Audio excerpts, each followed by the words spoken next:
Hello friends, ఎలా ఉన్నారందరూ? నేను మీ Anusha. Welcome back to Telugu రుచులు.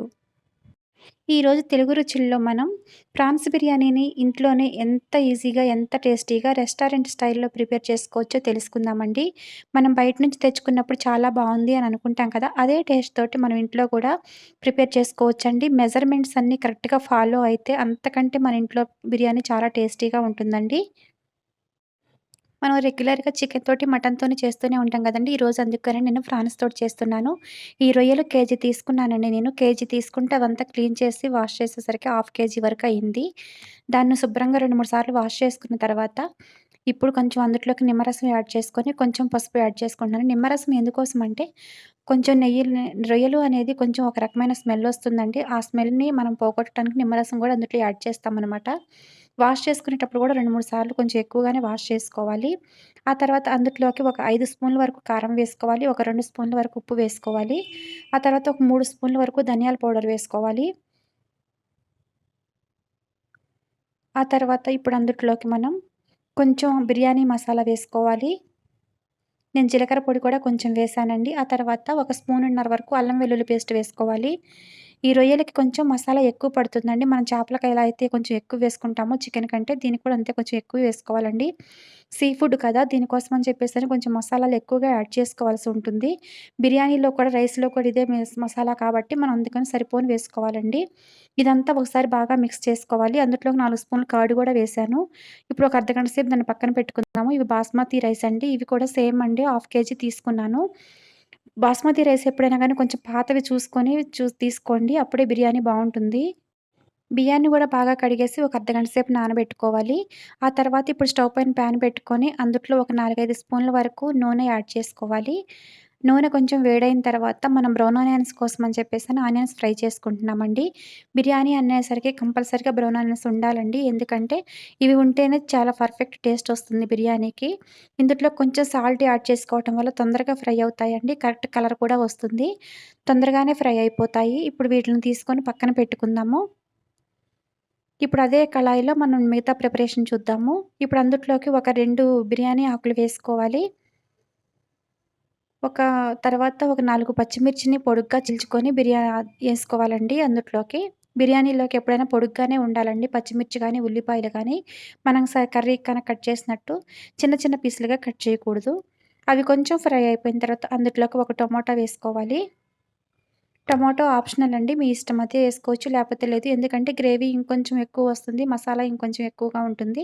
రైస్‌లోకి మనకు సెపరేట్‌గా ఇంకా ఏమి ఉండదు కదండీ! రైస్‌లోకి మనం ఇదే ఉంటుంది. కాంబినేషన్‌గా వేరే కర్రీస్ ఏమి తీసుకోవాల్సిన అవసరం ఉండదు. ఇప్పుడు ముందుగా మనం మ్యారినేట్ చేసి పెట్టుకున్న ఫ్రాన్స్‌ని కూడా అందుట్లోకి యాడ్ చేసుకోవాలి. ఇదంతా ఒకసారి బాగా మిక్స్ చేసుకొని, మూత పెట్టుకొని ఒక 5 మినిట్స్ పాటు కుక్ చేసుకోవాలి. అది కుక్ అయ్యే లోపల మనం రైస్‌ని గూడా ప్రిపేర్ చేసుకుందామండి.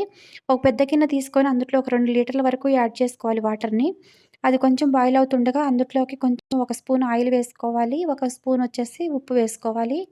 ఆ తర్వాత మనం ఇందులోకి హోల్ గరం మసాలా అంతా వేసుకోవాలి.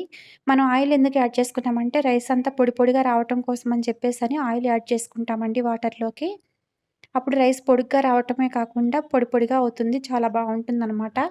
ఇదంతా మంచిగా రోలింగ్ బాయిల్ అయిన తర్వాత ఇప్పుడు ఇందుట్లోకి మనం నానబెట్టుకొని ఉంచుకున్న బాస్మతి రైస్‌ని వేసుకోవాలి. బాస్మతి రైస్ ఎప్పుడైనా ఒక హాఫ్ అన్ అవర్ గానీ, 1 అవర్ గానీ నానబెట్టుకోవటం వల్ల ఏంటంటే రైస్ చాలా పొడి పొడిగా వస్తుంది. మనకి రెస్టారెంట్‌లో ఎలాగైతే వస్తుందో సేమ్ అదే యాజ్ ఇట్ ఈస్‌గా మనకు కూడా అదే వస్తుందండి. టేస్ట్ కూడా బావుంటుంది. మనం ఎంత పాతవి తీసుకుంటే మనకి రైస్ అంత టేస్టీగా ఉంటుందండి. చూసారా చాలా పొడుగ్గా వచ్చింది కదండీ! దాదాపుగా ఇది 75% వరకు కుక్ అయిపోయిందండి. ఈ స్టేజ్‌లో మనం దీన్ని ఆపేసుకోవాలి. మన కర్రీ కూడా రెడీ అయిపోయిందండి. రైస్ ఉడికేసరికి మన కర్రీ కూడా రెడీ అయిపోతుంది. ఫ్రాన్స్‌ని ఎక్కువసేపు ఉడికించుకోవాల్సిన అవసరం ఉండదండి. ఎందుకంటే అవి కొంచెం డెలికేట్‌గానే ఉంటాయి. సీ ఫుడ్ ఎప్పుడైనా గానీ తొందరగానే కుక్ అయిపోతుందండి. ఫిష్ గానీ, ఫ్రాన్స్ గానీ. ఇప్పుడు అందులోంచి సగం కర్రీని సెపరేట్ చేశాను. వేరే ప్లేట్‌లోకి తీసుకున్నాను. లేయర్స్ వారీగా వేసుకోవాలి. ఇప్పుడు అందుట్లోకి పైన కొంచెం బిర్యానీ మసాలా వేసుకొని ఆ కర్రీలోకి ఇప్పుడు మనం ముందుగా ఫ్రై చేసి పెట్టుకొని ఉంచుకున్న బ్రౌన్ ఆనియన్స్ వేసుకోవాలి. ఇది ఫస్ట్ లేయర్ అనమాట. ఇందుట్లోకి సన్నగా కట్ చేసి పెట్టుకున్న కొత్తిమీర వేసుకోవాలి. తర్వాత కొంచెం పుదీనా వేసుకోవాలి. ఇప్పుడు ఇందుట్లోకి మనం ముందుగా బాయిల్ చేసి పెట్టుకున్న రైస్ ఉంది కదండీ! అది కొంచెం ఫిల్టర్ చేసుకొని ఒక లేయర్ లాగా వేసుకోవాలి. నేను ఇందుట్లో ఫుడ్ కలర్స్ ఏమీ యూజ్ చేయట్లేదండి. మీకు గనక ఫుడ్ కలర్ కూడా కావాలి అనుకుంటే ఇప్పుడు కొంచెం వేసుకోవచ్చు. ఆ తర్వాత మనం కొంచెం ముందుగా తీసి పెట్టుకున్నాం కదండీ ప్లేట్‌లోకి, ఆ కర్రీని కూడా ఇందుట్లోకి యాడ్ చేసుకోవాలి సెకండ్ లేయర్ లాగా.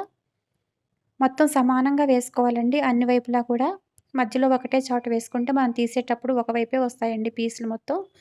ఆ తర్వాత సేమ్ యాజ్ ఇట్ ఈస్‌గా ఇందుట్లో కూడా కొంచెం గరం మసాలా వేసుకోవాలి. కొంచెం బిర్యానీ మసాలా కొంచెం వేసుకోవాలి. తర్వాత పుదీనా, కొత్తిమీర, బ్రౌన్ ఆనియన్స్ కూడా వేసుకోవాలి. ఆ తర్వాత మిగతా రైస్‌ని మొత్తాన్ని ఇందుట్లోకి యాడ్ చేసుకోవాలి. ఇట్లా లేయర్‌లుగా వేసుకోవటం వల్ల ఏంటంటే రైస్ మొత్తానికి పడుతుందండి. కర్రీ అడుగునే ఉంచేసి మనం రైస్ పైన వేయటం వల్ల మనకి కర్రీ అంతా అడుగున ఉండిపోతుంది. పైన రైస్ మొత్తం టేస్టీగా ఉండదండి. అందుకని లేయర్స్ వారీగా వేసుకుంటే మనం అది తీసుకునేటప్పుడు సమానంగా వస్తుంది. కర్రీ కూడా రైస్ మొత్తం పడుతుంది. టేస్ట్‌గా ఉంటుంది. ఇప్పుడు పైన కూడా మిగతాయి మొత్తం వేసుకోవాలండి. ఇందాక మనం ఎలా అయితే ఏసుకున్నామో అలా వేసుకోవాలి. మనం ఇందుట్లో ఫుడ్ కలర్ ఏమి యూజ్ చేయట్లేదు కదండీ! కానీ నేచురల్‌గా ఉంటుంది. చాలా టేస్టీగా ఉంటుంది. ప్రాన్స్ బిర్యానీ చాలా టేస్టీగా ఉంటుంది. ఇందుట్లోకి మనం కర్రీ ఏం ప్రిపేర్ చేసుకోవాల్సిన అవసరం లేదండి. జస్ట్ రైతా ఉంటే సరిపోతుందనమాట. ఆ తర్వాత అందుట్లోకి పైన టిష్యూ పేపర్స్ 2 పెట్టుకున్నానండి దమ్ కోసం అని చెప్పేసని. వాటిల మీద కొంచెం కదలకుండా ఉండటం కోసం కొంచెం వాటర్ స్ప్రెడ్ చేశాను.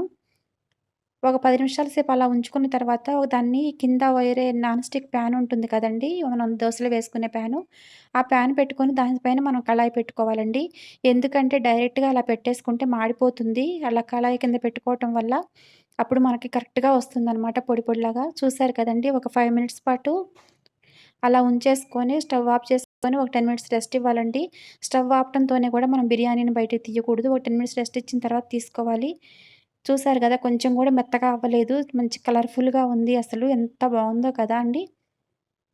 మీరు కూడా తప్పకుండా ఈ రెసిపీని ట్రై చేసి మీకెలా కుదిరిందో మీ ఫీడ్‌బ్యాక్ ద్వారా నాకు తెలియచేయండి. మరిన్ని హెల్తీ అండ్ టేస్టీ రెసిపీస్ కోసం తెలుగు రుచులు ఛానెల్‌ని సబ్స్క్రైబ్ చేయండి. లైక్ చేయండి, షేర్ చేయండి, కామెంట్ చేయండి.